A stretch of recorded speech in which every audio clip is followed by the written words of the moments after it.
Friends, welcome to this video. And today's video is on a topic general science. और आज के इस topic पे हम लोग डिस्कस कर रहे हैं प्रेशर।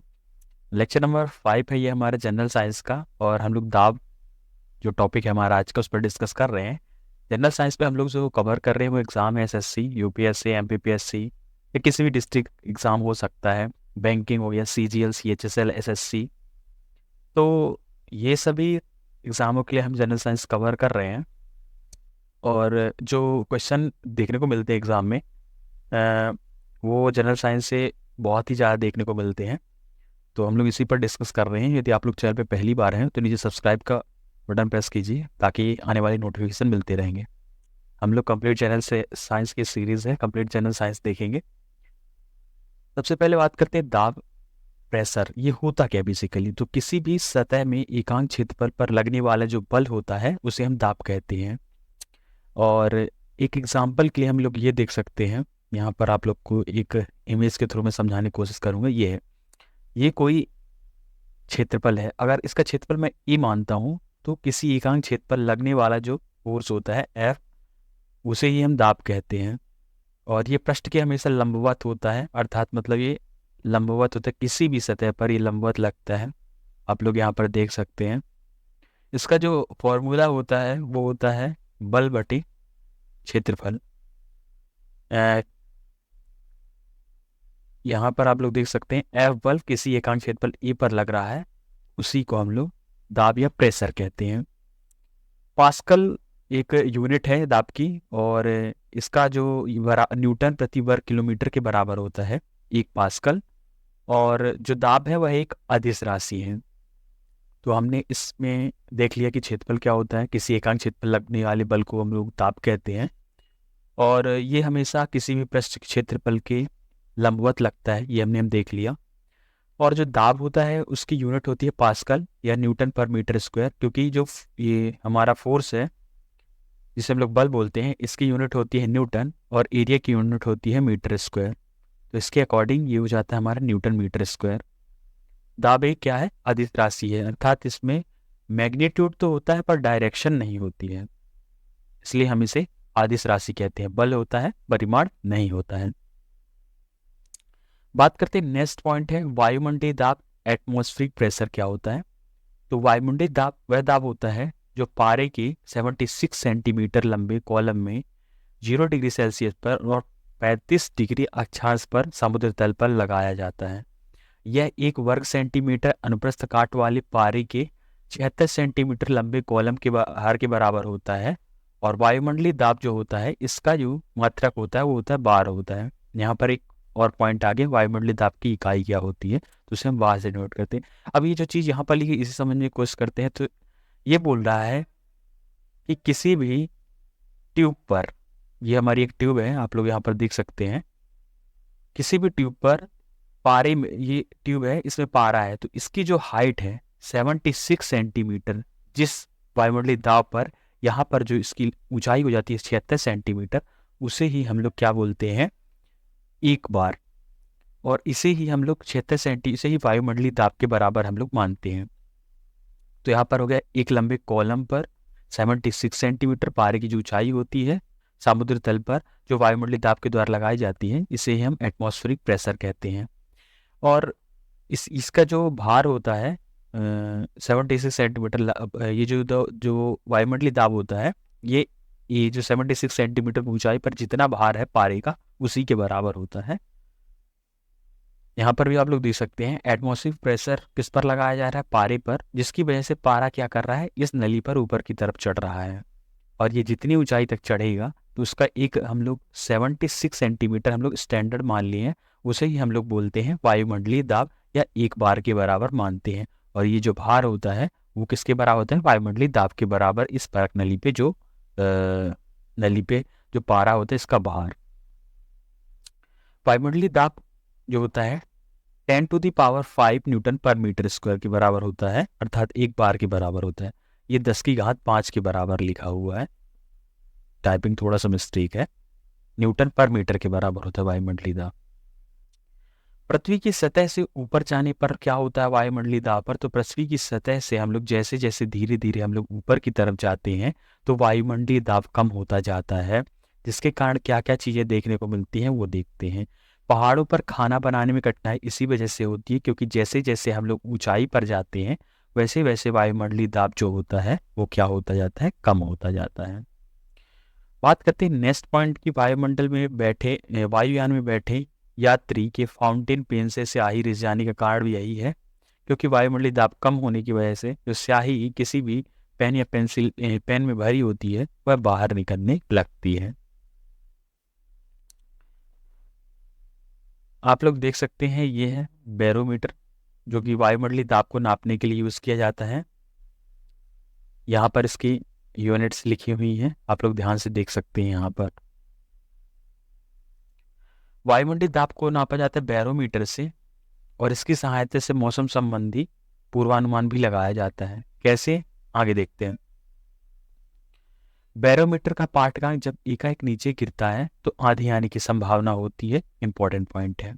जैसे जैसे बैरोमीटर में जो रीडिंग होती है वो कम होती जाती है वैसे वैसे क्या होता है, आंधी आने की संभावना होती है।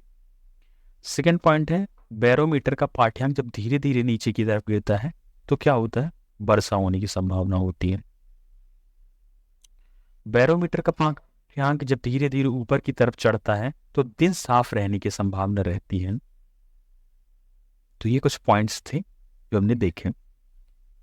नेक्स्ट है द्रव में दाब, प्रेशर इन लिक्विड्स की बात करते हैं। तो द्रव के अणुओं के द्वारा बर्तन की दीवारों अथवा तली के प्रति एकांक क्षेत्रफल पर लगने वाले बल को द्रव कहते हैं। तो मान लीजिए ये पानी है, इसके अणु जो होते हैं, बर्तन की दीवार ये समझ लीजिए आप, प्रति एकांक क्षेत्रफल अगर मैं इसे एक एरिया ले लेता हूँ, क्षेत्रफल ले लेता हूँ, तो जो बल इन अणुओं के द्वारा इस दीवार पर लगाया जाता है उसे हम क्या बोलते हैं, द्रव का दाब। द्रव के अंदर किसी भी बिंदु पर द्रव के कारण दाब द्रव की सतह से उस बिंदु की गहराई और द्रव के घनत्व और गुरुत्वीय त्वरण के गुणनफल के क्या बराबर होता है। इसको समझते हैं हम लोग इस तरह से कि जैसे दाब है वो किसके बराबर होता है, अगर मैं इधर इस पॉइंट पर दाब की बात करता हूं तो ये इस द्रव की ऊंचाई, इसके घनत्व और इसका जो गुरुत्वीय त्वरण, जो गुरुत्वाकर्षण बल इस पर लगता है, उसके गुणनफल के अनुक्रमानुपाती होता है या गुणनफल के बराबर होता है।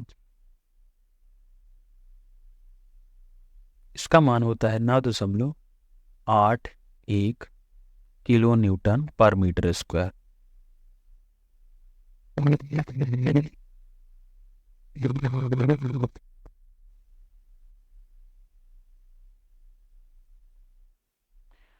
दाबों के नियम की बात करते हैं तो स्थिर द्रव में एक क्षैतिज तल में स्थित सभी बिंदुओं पर दाब समान होता है। अर्थात कोई भी यदि स्थिर द्रव है तो उसके क्षैतिज जो तल होता है ये इस तरह से होता है जिसे हम हॉरिजॉन्टल सरफेस बोलते हैं। तो इस पर सभी बिंदुओं पर दाब क्या होता है, एक समान होता है अगर द्रव जो है स्थिर है। साथ ही स्थिर द्रव के भीतर किसी भी बिंदु पर दाब प्रत्येक दिशा में बराबर होता है। अर्थात अगर कोई मैं कोई बर्तन मान लेता हूं कुछ इस तरह से,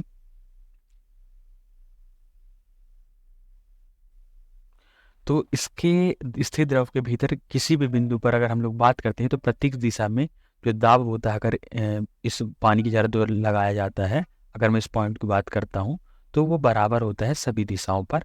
और इसी के जो नियम है, यही नियम, इसे हम क्या बोलते हैं, पास्कल का नियम बोलते हैं।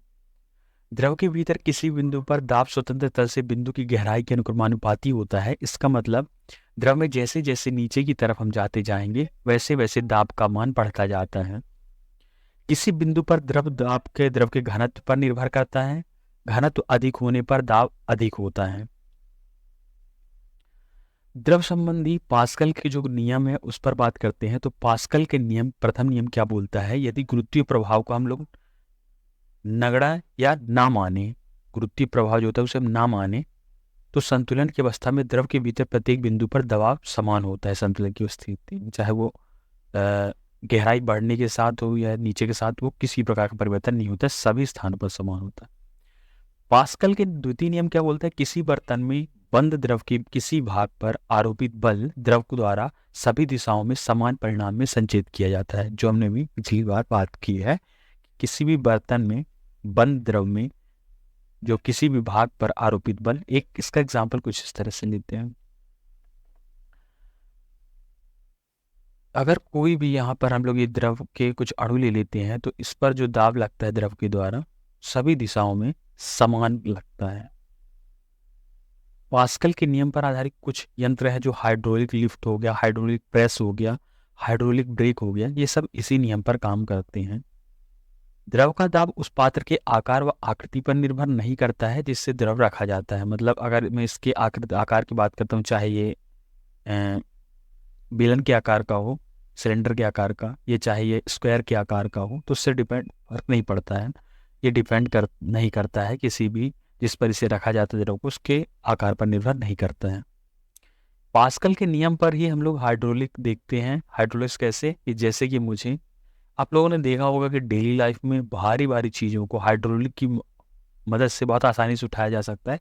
इसका एग्जाम्पल एक क्रेन जो होती है, क्रेन, उसमें जो कोई भी भारी से भारी वस्तु जो उठाई जाती है वो हाइड्रोलिक्स के द्वारा ही उठाई जाती है, क्योंकि हाइड्रोलिक्स में क्या होता है, ऑयल्स होते हैं, ये जैसे ऑयल भरा होता है जिसकी वजह से क्या होता है, प्रेशर लगता है। देखिए एग्जाम्पल इसी से देख लीजिए कि जब हम यहाँ पर एक बल लगाते हैं तो इससे इतनी भारी वस्तु उठाई जा सकती है क्योंकि द्रव के प्रत्येक बिंदु पर एक समान दाब लगता है। जैसे F2/F1, F1 की वैल्यू F2/S2/S1, मतलब एरिया जैसे बढ़ जाएगा तो दाब उसका क्या होता है, फोर्स कम होता है, फोर्स का मान बढ़ जाता है एरिया बढ़ने से। तो यहाँ पर इसका क्रॉस सेक्शन जो यहाँ पर कम है, यहाँ पर अगर कोई दाब लगाया जाएगा इसकी वजह से यहाँ पर भारी से भारी वस्तु को उठाया जा सकता है, क्योंकि प्रत्येक बिंदु पर दाब एक समान होता है। हम यहाँ पर थोड़ा सा लगाएंगे, यहाँ एरिया बढ़ने की वजह से आप लोग देख सकते हैं, क्योंकि दाब जो होता है क्या होता है, दाब क्या होता है, बल बटे क्षेत्रफल होता है। तो जैसे जैसे अगर हम बल जो होता है, दाब है, उसको हम लोग बढ़ाते हैं तो बल की मात्रा भी बढ़ती है, और यदि क्षेत्रफल को हम लोग कम करते हैं तो दाब बढ़ता है। मतलब यहाँ पर अगर इसका क्षेत्रफल, जैसे ही हम क्षेत्रफल बढ़ाएंगे दाब कम होगा पर बल बढ़ जाएगा। मतलब कम दाब पे ही भारी वस्तु को उठाया जा सकता है। गलनांक तथा क्वथनांक पर दाब का क्या प्रभाव पड़ता है, effect of pressure on melting point and boiling point. तो गलनांक पर क्या प्रभाव पड़ता है दाब का, गर्म करने पर जिन पदार्थों का आयतन बढ़ता है दाब बढ़ाने पर उनका गलनांक भी बढ़ जाता है, जैसे मोम हो गई, घी हो गया आदि। गर्म करने पर जिन पदार्थों का आयतन घट जाता है दाब बढ़ाने पर उनका गलनांक भी कम हो जाता है, जैसे बर्फ को यदि हम प्रेस करते हैं तो उसका गलनांक क्या होता है, कम होता है। मतलब वो कम तापमान की कमी पर ही वह पिघल जाती है दाब बढ़ाने पर, जिनका आयतन घट जाता है। क्वथनांक की बात करते हैं तो सभी द्रवों को क्वथनांक दाब बढ़ाने पर बढ़ता है, अर्थात कोई भी द्रव अगर उस पर हम लोग क्या करेंगे, दाब अप्लाई करेंगे कोई भी किसी प्रकार के द्रव पर, तो उसका ताप बढ़ता है। तो हमने अपने इस वीडियो पर दाब से संबंधित इंपॉर्टेंट 3-4 पॉइंट्स थे वो डिस्कस कर लिए हैं। अगर आप लोग चैनल पे पहली बार तो टेलीग्राम ग्रुप को ज्वाइन कर लीजिए। एसटीएल नॉलेज पर आप लोग सभी का बहुत ही स्वागत था। सब्सक्राइब करना ना भूलें ताकि आने वाले वीडियोस आपको मिलते रहें, और लाइक शेयर भी कीजिए। पुराने वीडियोस के लिए आप लोग प्लेलिस्ट में जा सकते हैं, पिछले 4 वीडियो हमने पहले ही डिस्कस कर लिए हैं। नेक्स्ट वीडियो के लिए आप लोग चैनल सब्सक्राइब के लिए मिलेंगे किसी नेक्स्ट वीडियो पर नए टॉपिक के साथ। Thanks for watching.